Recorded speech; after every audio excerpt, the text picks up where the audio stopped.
Welcome back to another podcast, another vlog. Nicholas Coriano, Daniel Wachtel. We're here to give you the 411 on micro cap companies, small cap companies, penny stocks, and try to give you a little financial literacy in your life. What are we talking about today, Dan? We are talking about stock splits. Stock splits. So there's two kinds of stock splits, right? How many stock splits are there? Well, there's the reverse split. And then there's a traditional split, right? Exactly. Okay, so let's go with the regular split. What's the regular split? What does that mean when a stock splits? When a stock splits, it means that, let's say a stock is trading at, let's say, $100, and they do a 2-for-1 split, right? So now you own twice as much stock as you did before, but the stock price is now $50. Exactly. Is that a 2-for-1? That would be a 2-for-1. So you get 2 shares for every 1 share that you have. Exactly. That's a nothing changes. The only thing that changes is the amount of stock that you hold. Everything is exactly as it was. Exactly. So if you have one stock at $100, now you have two stocks at $50. It'd be like taking a pencil, breaking it in half. You had one pencil. Now you have 2 pieces of one pencil. Exactly. You still have the same amount of lead in there.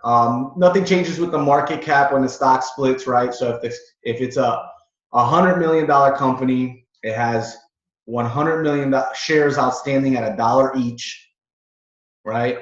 Now, after a stock split for 2-for-1, you have 200 million shares at 50 cents each, still the same market capitalization, right? I'm pretty sure that's how that works. Can you hear me, Dan? Yeah, I wasn't really following you on that one. You said, hey, I think you did a reverse one. No. It's 2-for. I'm sorry. Yeah. 2-for-1. Okay, so 2-for-1. Let's bring this back one more time. You have it. Let's keep it simple. You have 100 million shares, right, at $1 each. What's the market cap? 100 million. Right. Right. If you do a 2-for-1 split, now you have it's if you do 50 million. Yeah. 50 million shares at $2 each. Right. And you're still a $100 million company. Yes. Nothing changes. Exactly. So that's a regular stock split. That's basically where you get more for your more stock, but the same value. Now they have a reverse stock split, right? The reverse stock split is one you have to be careful of, because most of the time it's going to be a company that is trading in the penny stock arena under $5, and they're going to do a 4-for-1 or a 2-for-1. Do a 5-for-1. So the stock's trading at $1, and they want to list to the NASDAQ or a New York Stock Exchange where the minimum is a $5 stock price.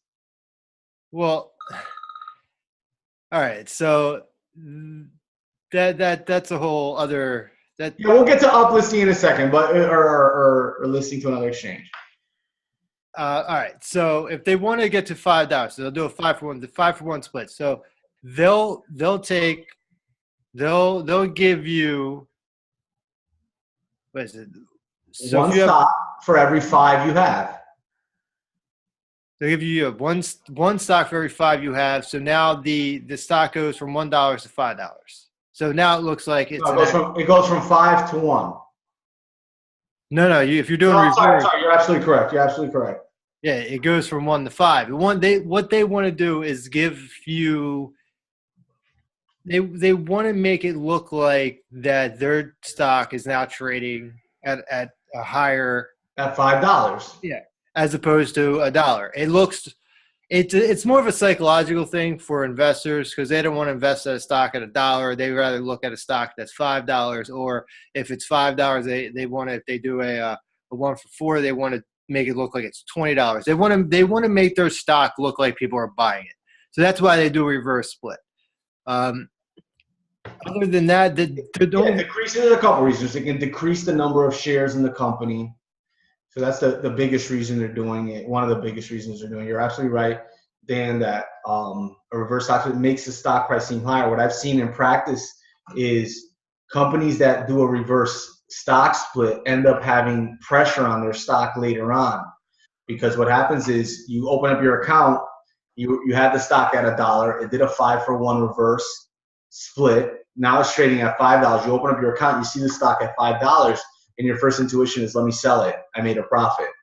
When in reality, nothing happened, right? So if that stock price goes from $1 to $5 because of a reverse stock split, and then it bumps down to $4.50 or $4, you still lost 20% on your stock. It's not like you have $3 extra because it's now trading at $4.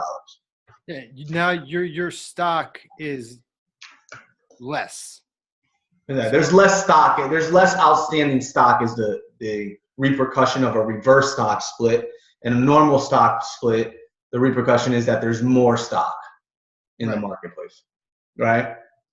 We recently came by one. They did he did, I believe it was I think he did a reverse, and he ended up,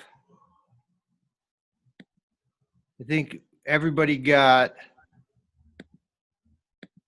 it was like a few million shares, and then we ended up with 12. Yeah. Reverse stock splits can kill the number of stocks you own, but again, if it doesn't do anything material to the company, the market cap stays the same, the underlying assets stay the same, the company is basically the same. The only thing that changes is the actual share count and how many shares outstanding. So that's a stock split, man. I wanted to get that out to you guys really quick. Any other brief insights on a stock split? Well, like I said, smaller companies do the reverse split. Larger companies do the traditional split. So Apple did one that's 700. They did a 7-to-1, and their stock went to $100. You got 7 times the amount of stock that you had, and their stock went to $100. But it was still trading at the market cap it was at $7. You do a reverse split, it's to 1-to-7, then it would have went 7 times, the $700 level, and you would have had 7 times as much stock. Exactly. That's stock splits, guys. If you guys have any questions about stock splits, put them on the YouTube video that we put up online.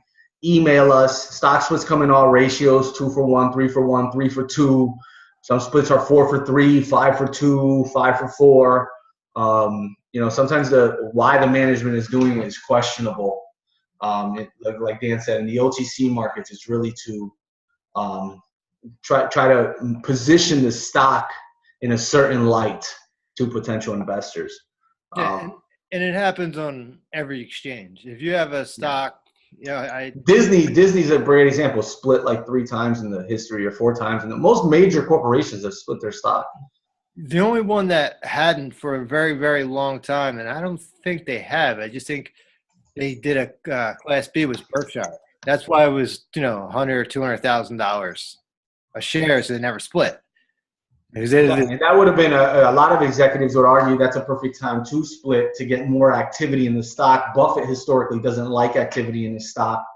He likes a less volatile stock, but most people would argue, you do a 1,000-to-1 split there, each stock is still a $100 stock. If it was $100,000. That's why he did Class B. Yeah, so that's why he issued a whole nother stock, to avoid splitting the stock, and for a lot of other reasons as well. Maybe we'll get into that in our next podcast. Next podcast, we're going to talk a little bit about maybe corporate poison pills and corporate control. Sounds like a good one. Guys, thanks for joining another podcast with us. Tune in. We want to teach you guys everything you need to know about micro-cap stocks, small-cap stocks, penny stocks, and the such. So we'll talk soon, guys.